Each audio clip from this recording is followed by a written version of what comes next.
ওগুলো সব নষ্ট হয়েছে বলে তো আজকে দুঃখের মধ্যে।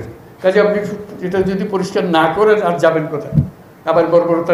বৈষম্য বিরোধী ছাত্র আন্দোলনের পর ডক্টর মোহাম্মদ ইউনূসের নেতৃত্বে অন্তর্বর্তীকালীন সরকারের দায়িত্ব নেওয়ার পর থেকেই বাংলাদেশের আগামী জাতীয় নির্বাচন কবে অনুষ্ঠিত হবে তা নিয়ে শুরু হয় নানা আলোচনা।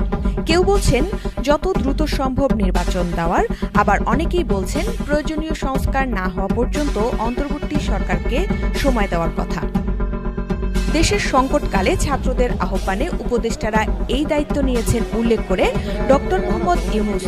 তবে নির্বাচনের বিষয়ে বিভিন্ন সময় বিভিন্ন বক্তব্যে ডক্টর মোহাম্মদ ইউনূস তুলে ধরেন নির্বাচনের বিভিন্ন সময়ের কথা। প্রত্যেকটা জিনিস, এটা এই না যে এই জিনিস নষ্ট হয়ে গেছে, ওরকম না, পুরো জিনিসটাই পচে গেছে।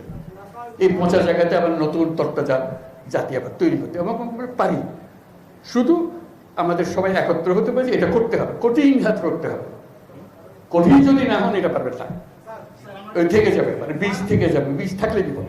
11 সেপ্টেম্বর বুধবার সন্ধ্যা 7:30টায় অন্তর্বর্তীকালীন সরকার গঠনের 1 মাস পূর্তি উপলক্ষে জাতির উদ্দেশ্যে দেওয়া ভাষণে অন্তর্বর্তী সরকারের প্রধান উপদেষ্টা প্রফেসর ডক্টর মোহাম্মদ ইউনূস বলেছেন, নির্বাচন ব্যবস্থার উন্নয়নে আমাদের সংস্কার ভাবনায় গুরুত্ব পেয়েছে। যন্ত্র যেটা আমরা নিজেদের জন্য তৈরি করেছি এটা পচে গেছে বলে কিছু হচ্ছে হলে, যন্ত্র যদি ঠিক মতো সব কিছু সমাধান আছে।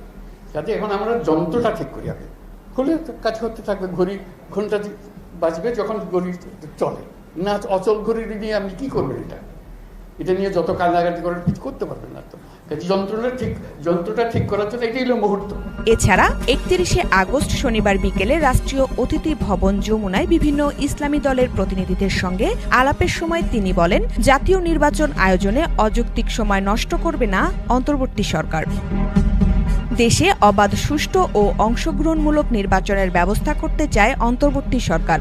তবে তার আগে সরকারি প্রতিষ্ঠানগুলো সংস্কার ও পুনর্গঠন করতে চায় তারা।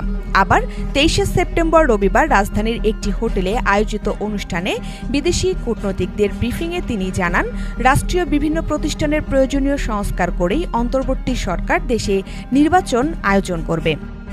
এদিকে 25 আগস্ট রবিবার সন্ধ্যা 7:30টায় জাতির উদ্দেশ্যে দেওয়া ভাষণে তিনি জানান, কখন নির্বাচন হবে সেটি সম্পূর্ণ রাজনৈতিক সিদ্ধান্ত, আমাদের সিদ্ধান্ত নয় বলে জানিয়েছেন অন্তর্বর্তীকালীন সরকারের প্রধান এই উপদেষ্টা।